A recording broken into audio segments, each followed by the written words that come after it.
The other day, I walked through the mountains in my mind. I trekked over the heights, and I slid into the valleys, and I tepidly walked into a cave. Braving the shrill of bats and the feel of sliminess from both the multi and the no-legged varieties. And for my efforts, I emerged wiser. I walked down to my shore to wash myself in a bluer than blue sea. Inhaling of this beauty, I dove into the water and searched the depths for long-lost treasure, not easily brought up, even when found. But at the end of this trial, I managed to pull another chest back to my cave.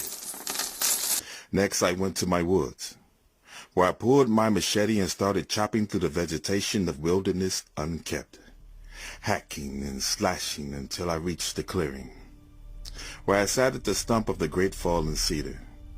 I sat there and I stared into the eyes of a bear, an eagle, and a rat for hours, while being jeered at by a hyena and a jellyfish. I grew weary of this game, so I left, to walk poolside of one of my many oases of refreshment, taking in its delights of food, drink, love, and procrastination. Full, I closed my eyes, and another day walked by, just for me to awaken, plummeting from a towering cumulonimbus that looked like Everest only in the sky. I'm falling, falling, falling. But I am not afraid, because I see a sea of cool night sand rushing up to meet me.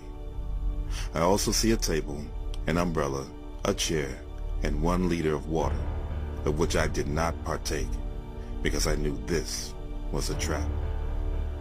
So I sat there in the chair at this table with a cloth canopy for cover, and I stared, scanning the distance, as the horizon's edge started to glow from the sun, and its radiant effects have already started licking the water from my body, trying to find a way to dry my will and my bones.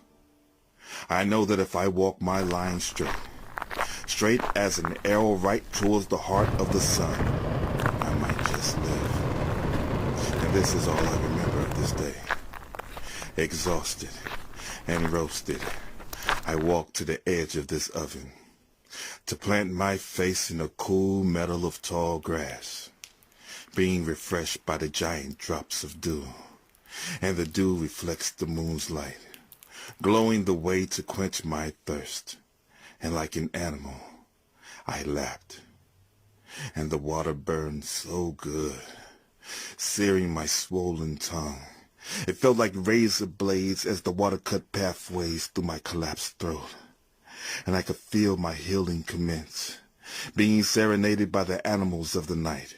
For they saw me from far off, when the feet were dredging through white-hot sands, heated by the big ball of fire, until I was driven mad, walking in circles like a man drunk from cheap wines, because self-fermentation is the only help heat offers to dying men.